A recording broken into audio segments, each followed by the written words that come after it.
মোৰ ভালপোৱা তোমাৰ চেহেৰাৰ প্ৰতি নহয়, মোৰ ভালপোৱা তোমাৰ মনৰ প্ৰতিহে।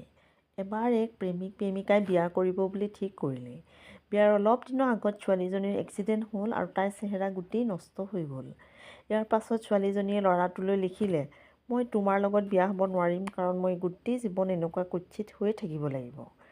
তুমি তোমাৰ কাৰণে সুন্দৰী কোনোবা ছোৱালী বিচাৰি লোৱা কাৰণ মই তোমাৰ যোগ্য নহয়। সি তাৰ প্ৰেমিকাৰ পৰা উত্তৰ পালে আৰু প্ৰেমিকালৈও পঠিয়ালে।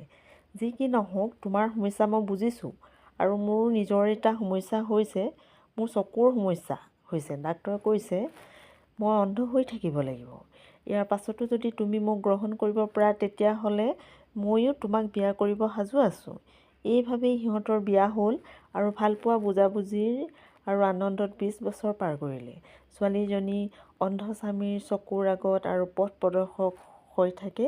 ইয়াৰ পাছত এদিন ছোৱালীজনীৰ মৃত্যুশয্যাত যুঁজি আছে, কিন্তু মনত এটাই ভাব যে তাইৰ প্ৰিয়তমক আকৌ অন্ধ অৱস্থাত এৰি গুচি যাব।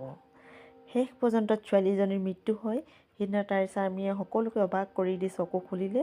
সি ক'লে, মই অন্ধ নাছিলোঁ, মই ভাওহে কৰি আছিলোঁ যে মই অন্ধ, কাৰণ তাই যাতে মোৰ আগত অসুন্দৰতা চেহেৰাটোক নিজকে কেতিয়াও সৰু বুলি ভাবিব নোৱাৰে।